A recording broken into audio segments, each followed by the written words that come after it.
Assalamualaikum sahabat seiman. Munculnya pandemi COVID-19 menimbulkan banyak perubahan, termasuk pula di sektor perekonomian.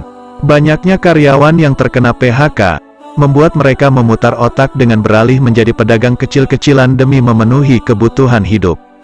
Munculnya pandemi COVID-19 menimbulkan banyak perubahan, termasuk pula di sektor perekonomian. Banyaknya karyawan yang terkena PHK, membuat mereka memutar otak dengan beralih menjadi pedagang kecil-kecilan demi memenuhi kebutuhan hidup. Di samping itu, beberapa pengusaha kecil dan menengah pun masih berjuang untuk mempertahankan dagangannya.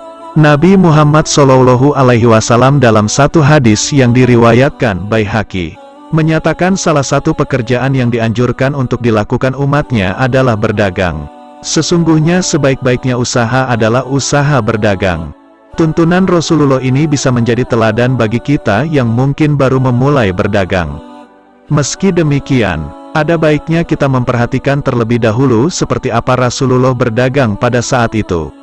Mulai dari sikap yang ditunjukkan saat berdagang hingga cara Rasul mengatur dagangannya. Bagaimanakah tips berdagang ala Nabi Muhammad? Simak video ini supaya mendapat berkah. 1. Diniatkan karena Allah Ta'ala. Sesungguhnya amal perbuatan tergantung pada niat, dan sesungguhnya setiap orang akan mendapatkan sesuai dengan yang ia niatkan. Barang siapa yang berhijrah karena Allah dan Rasul-Nya, maka ia akan mendapat pahala hijrah menuju Allah dan Rasul-Nya.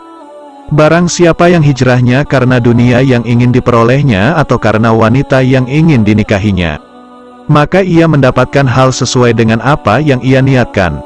Hadis riwayat Al-Bukhari dan Muslim. Dasar utama Rasulullah SAW, berdagang yakni atas niat karena Allah, lillahi ta'ala, bukan untuk memupuk harta, mencari keuntungan sebanyak-banyaknya ataupun untuk memikat wanita. Tidak sama sekali. Awal beliau memulai berdagang, saat itu usianya masih 12 tahun.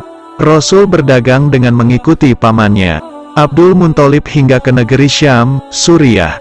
Ketika usianya menginjak 15-17 tahun, Rasul telah berdagang secara mandiri. Beliau berhasil memperluas bisnisnya hingga ke 17 negara. Sampai-sampai beliau disebut sebagai khalifah, pemimpin, dagang dan hingga pada akhirnya kecakapannya dalam berdagang mengundang perhatian janda kaya raya Berna Siti Khadijah. Beliau pun menikahi Khadijah dan usaha dagangannya menjadi semakin sukses. Ya, itulah buah dari sebuah niat yang tulus. Segala sesuatu yang diniatkan untuk mencari ridho Allah, pasti akan memudahkannya. Maka itu, awali usaha dengan niat lillahi ta'ala. Bersikap jujur dalam menjalani aktivitas kesehariannya, termasuk berdagang. Rasulullah dikenal akan kejujurannya. Beliau tidak pernah mengurangi takaran timbangan.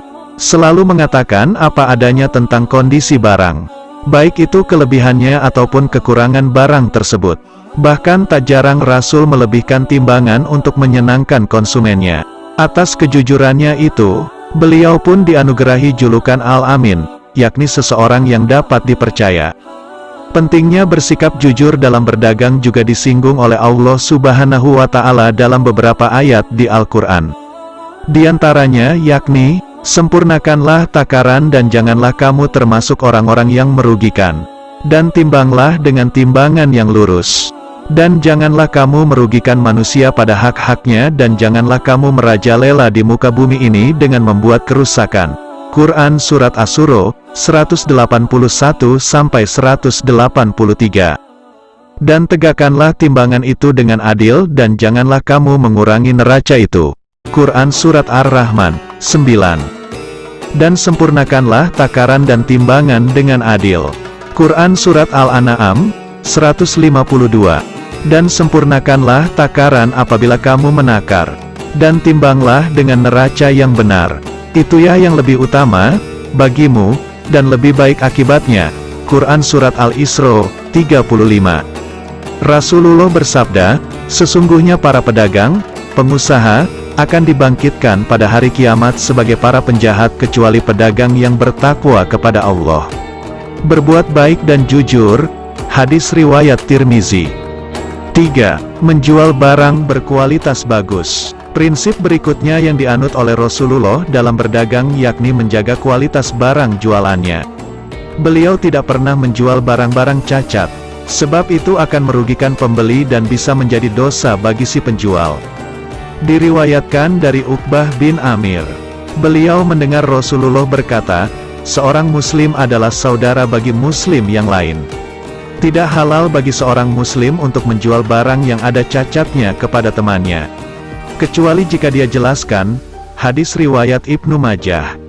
4. Mengambil keuntungan sewajarnya. Seringkali kita jumpai pedagang atau pebisnis yang menjual barangnya dengan harga jauh lebih mahal dari harga aslinya.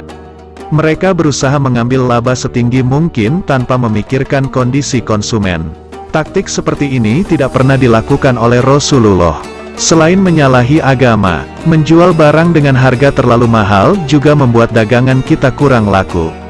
Sebaliknya, Nabi Muhammad selalu mengambil keuntungan sewajarnya. Bahkan ditanya oleh pembeli tentang modalnya, beliau akan memberitahukan sejujur-jujurnya. Intinya, tujuan Nabi berdagang bukan semata-mata mengejar keuntungan duniawi saja, tapi juga mencari keberkahan dari Allah. Allah Ta'ala berfirman, barang siapa yang menghendaki keuntungan akhirat, akan kami tambahkan keuntungan itu baginya.